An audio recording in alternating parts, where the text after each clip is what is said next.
Paket 4, Program Transformasi FGB MFI. Program ini tidaklah terlepas dari bagaimana chapter dan semua personal membernya yang ada sekarang ini. Itu sebabnya kami ingin mengajak kita semua ikut memikirkan dan mengevaluasi bagaimana mencapainya. Nah, kita akan membahas keduanya. Namun, sebelum membahas tentang personal komitmennya, kita perlu melihat terlebih dahulu potret atau bagaimana kondisi chapter yang ada saat ini.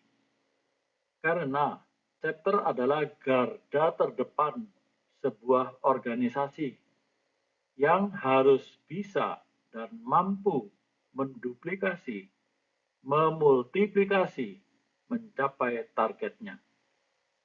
Dan untuk paket 4 ini, kami bagi dalam 2 bagian, yakni yang pertama, apa kiat-kiat membangun chapter dan kendalanya untuk mengantisipasi dan mencari solusinya.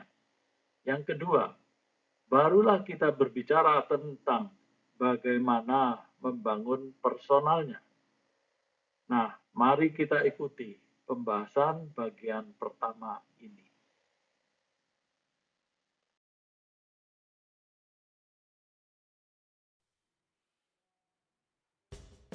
Kita masuk paket 4. Bagian pertama tentang kiat-kiat praktis membangun chapter itu. Berbicara tentang program kerja 2020-2024 tentang transformasi, tentunya tidaklah semudah itu merubah sebuah pola yang sudah bertahun-tahun dilakukan. Pastinya ini butuh kesiapan dan kesungguhan hati, tidak semudah yang direncanakan. Membangun sebuah chapter tentu sangat terkait dengan personalnya atau member di dalamnya. Itu sebabnya, mari kita pikirkan bersama bagaimana mewujudkannya. Karena hanya dengan kebersamaan, sehati, dan sevisi, kita bisa.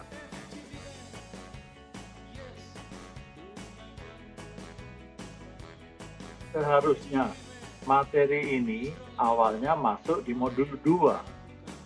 Namun, karena kebutuhan chapter yang sangat mendesak, bagaimana chapter presiden bisa menjalankan chapter yang efektif, maka materi ini digeser masuk di modul 4 yang lebih kepada bagaimana peranan para leader itu. Namun sebelum membahas tentang personal komitmennya, kita perlu melihat terlebih dahulu potret atau bagaimana kondisi chapter yang ada saat ini. Apa kendalanya dan bagaimana solusinya. Mari ikuti pembahasan bagian pertama ini.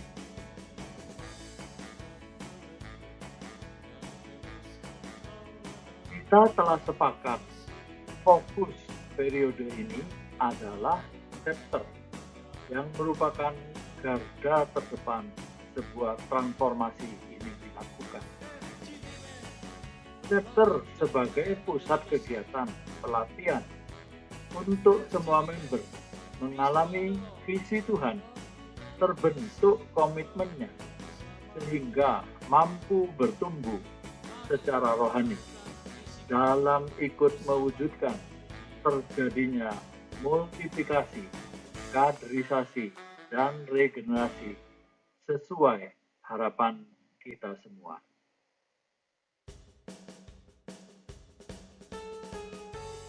Strategi sudah dibuat, perencanaannya sudah dicanangkan, dasar perenungan terambil dari Injil Lukas pasal 14 ayat 28.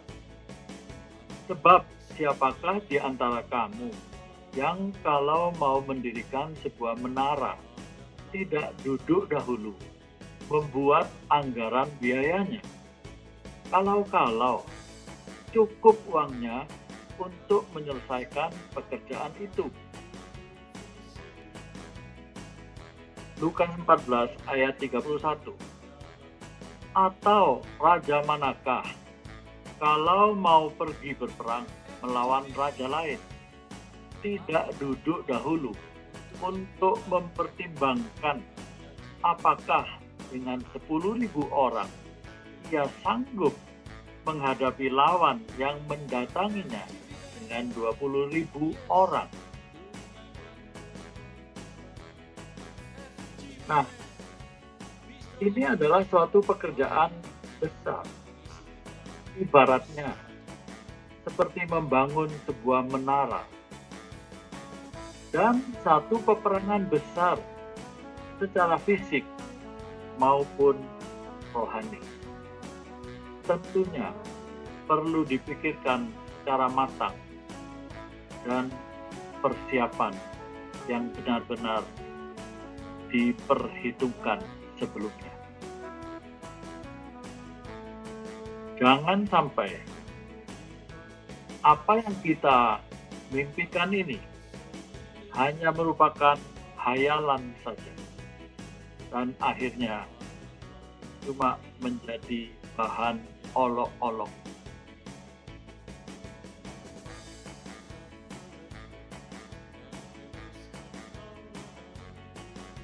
Nah, kita masuk di dalam strategi atau dasar perhitungan dalam perencanaan ini. Berdasarkan peta Indonesia, kita melihat terdapat 34 kota provinsi. Ada 514 kota kabupaten. Terdapat juga 7.094 kota kecamatan. Nah, kalau setiap provinsi terjadi ada 10 chapter, maka akan timbul angka 340. Setiap kabupaten dari 514, setiap kota kabupaten ada 5 chapter, maka terjadilah angka 2.570. 7.094 kota kecamatan, anggaplah hanya 15% aja, maka akan timbul angka 2.182. Sehingga kalau di total terdapat angka 3.974 chapter. Apabila nantinya target angka tercapai, maka akan dibutuhkan kelahiran regional baru dengan simulasi. Bila per regional membawai 30 chapter, maka dibutuhkan 3.974 dibagi 30 chapter, dibutuhkanlah 132 regional.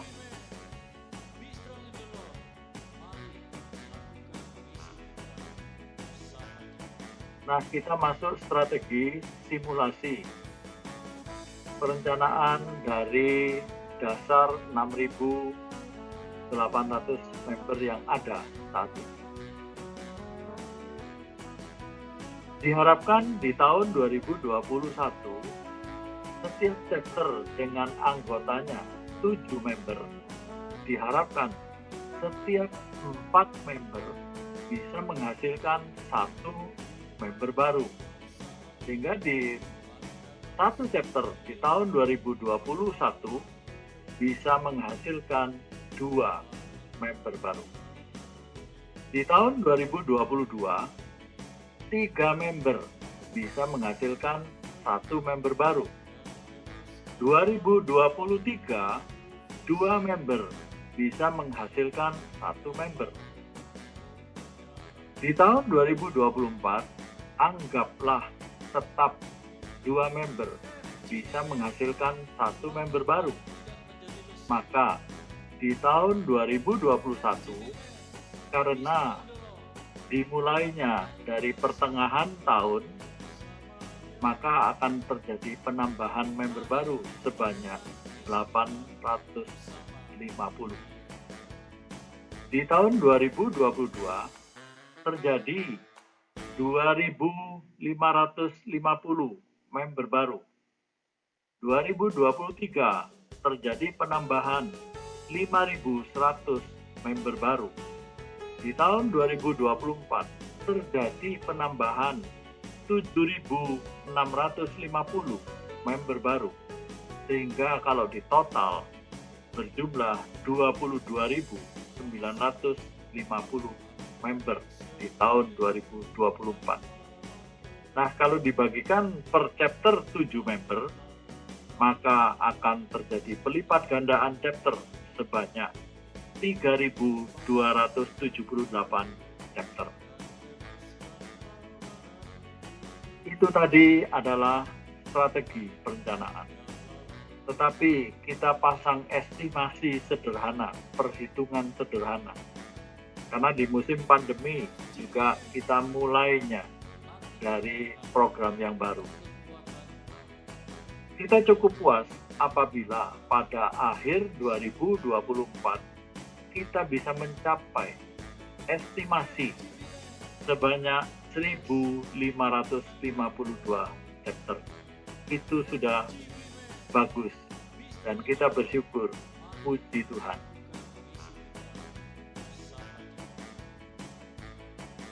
Nah, kita akan melihat apa yang terjadi. Mengapa chapter stuck? Dari hasil survei atau riset, ternyata apa yang selama ini terjadi lebih disebabkan kurangnya pembekalan sisi spiritual dan manajemen sistemnya secara organisasi. Kebanyakan aktivitas di chapter lebih menitik beratkan kepada pertumbuhan rohani, pendalaman firman Tuhan, belajar berkhotbah, dan lain-lain ketimbang sisi organisasinya. Dan ini memang harus dan sangat penting, sehingga dari pemikiran apa yang sudah terjadi selama ini tidak sepenuhnya salah. Bahkan ada yang bertanya, kan memang spiritual pembekalan firman Tuhan itu merupakan hal yang utama di FGBMFI. Jawabnya, betul sekali. Tetapi spiritual yang dimaksud tidak hanya diartikan dari sisi kemampuan Alkitab biasa, melainkan juga pemahaman tentang visi Tuhan lewat pelayanan FGBMFI. Apa yang menjadi targetnya, mau dibawa kemana, dan mau ngapain kita di sini di FGBMFI. Satu hal yang harus kita tahu, bahwa FGBMFI adalah bukanlah gereja atau persekutuan yang lain.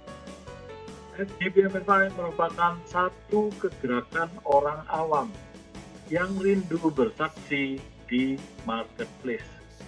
Harusnya fokus dengan antusias mencari member baru dengan membagikan majalah Voice dan pelayanan Fourfold Ministry. Inilah yang saat ini sudah mulai pudar. Kita mulai kurang aktif di luar, di marketplace, dan lebih hanya menghadiri di pertemuan chapter saja. Juga banyak mengadakan kegiatan sebagai pembicara di gereja-gereja. Tentunya ini bukan dilarang, tetapi ini bukan prioritas utama FGBMFI. Kondisi kebanyakan secara spiritual cuma 15%. Penguasaan sistem cuma 5%. Lebih kepada tindakan 80%. Akibat tidak seimbangnya kondisi ini, hasilnya kurang atau tidak maksimal. Yang dibutuhkan dari ketiganya haruslah berimbang. Ada satu pertanyaan yang sering dilontarkan. Apa yang dimaksud atau mengapa SGBMFI mencanangkan 4.000 chapter dan 40.000 member? Bukankah sudah banyak gereja, baik di kota besar, bahkan di tingkat kecamatan atau desa? Apakah ini tidak berlebihan? Jawabnya, memang betul, keberadaan gereja sudah banyak. Tetapi mereka tidak punya banyak fasilitas dan kapasitas untuk menjangkaunya. Untuk itulah dibutuhkan SGBMFI. Karena SGBMFI sangat punya potensi di sini. Lebih mudah mengundang orang. Itu sebabnya SGBMFI sudah Tuhan rencanakan mencari dan menetapkan kita, Anda dan saya, di dalamnya. SGBMFI satu kegerakan yang tugas utamanya bersaksi di marketplace. Bukan malah aktif melayani ke gereja-gereja. Hal ini sah-sah saja. Pertanyaannya, memang nggak bolehkah pelayanan di gereja?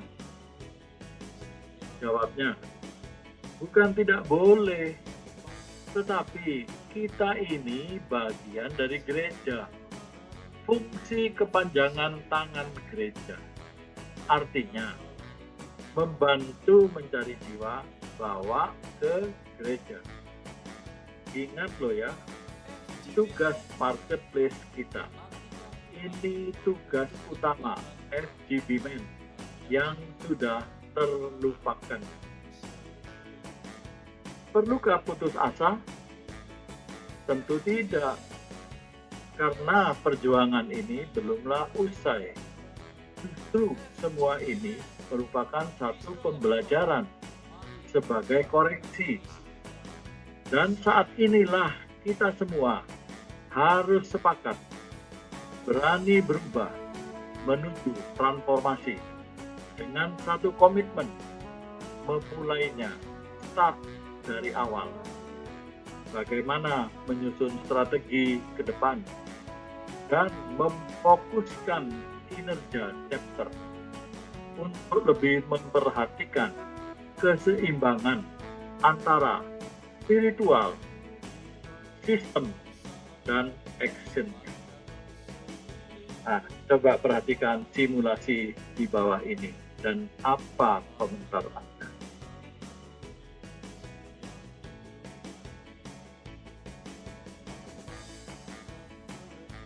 Nah, coba kita melihat bagaimana mewujudkan chapter yang berdampak itu. Tidak ada jalan lain kecuali berani berubah, mengalami transformasi, masuk proses metamorfosis dari ulat menjadi kepompong, kemudian menjadi kupu-kupu yang indah. Dan ini tentunya sedikit menyakitkan, mengusik zona nyaman, mengubah mindset. Tetapi inilah harapan ke depan. Masakan kita mau terus jadi ulat atau kepompong? Kan tidak. Nah, itu sebabnya. Mari kita melihat tayangan berikut dan apa yang kita harapkan di dalam bagaimana perubahan itu.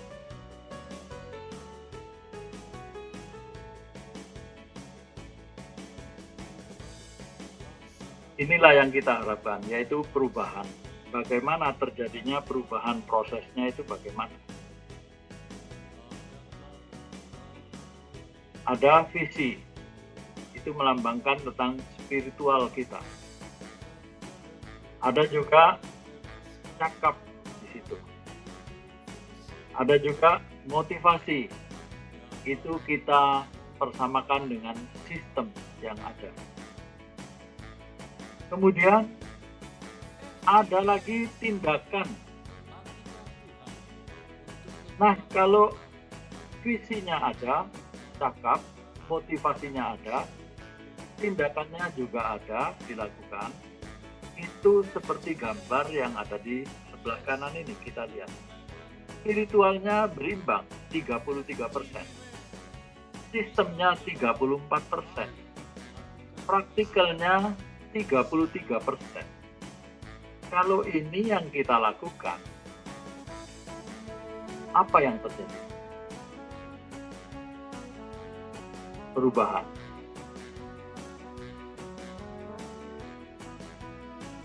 Nah, bagaimana kalau kita cuma cakap, punya motivasi yang benar, tindakannya ada, tetapi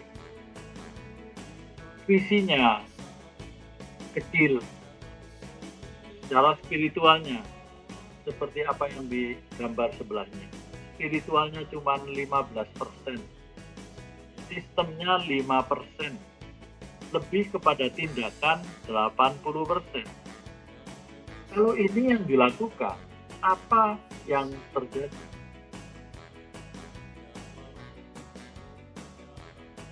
Kebingungan. Nah, bagaimana kalau visinya oke, kuat, motivasinya benar, tindakannya ada, tapi tidak cakap karena tidak menguasai sistem.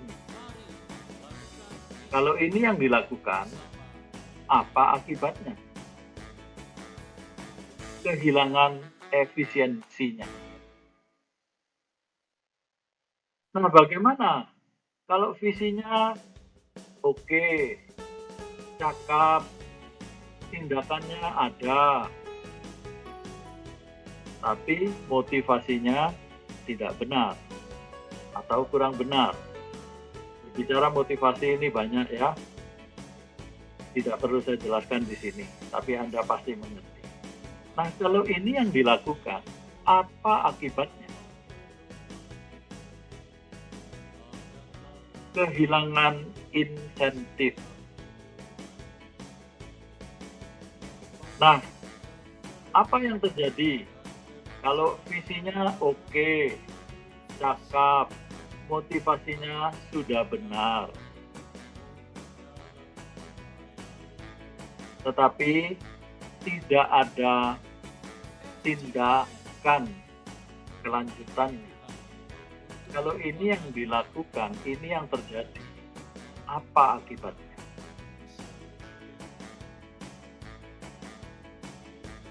Hayalan, cuman mimpi. Apa yang sudah dicanangkan, program-program yang sudah dibuatnya, akan cuman menjadi hayalan belaka. Nah, inilah proses yang perlu dilakukan agar apa yang kita lakukan ini tidak terjadi kebingungan, tidak terjadi tidak efisien, kehilangan insentif, sehingga visi kita cuma hayalan belaka. Karena bila kita tidak merubahnya, ini ibarat main bola tanpa gawang. Nah, inilah koreksi untuk setiap kita. Bagaimana kita memulainya dari awal. Start di tahun 2021 sampai selanjutnya.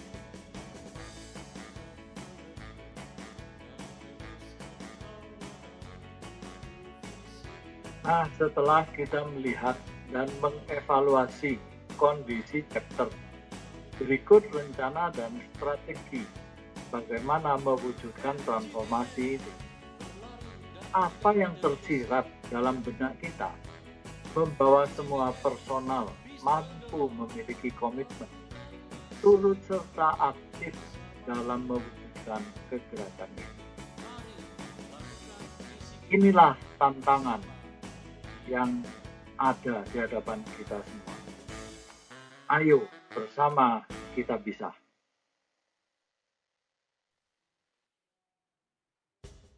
Setelah kita melihat potret Chester tadi, dibutuhkan kebersamaan kita.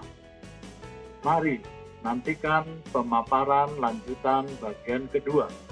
Bagaimana membangun personal komitmen itu. Stay strong and God bless you all.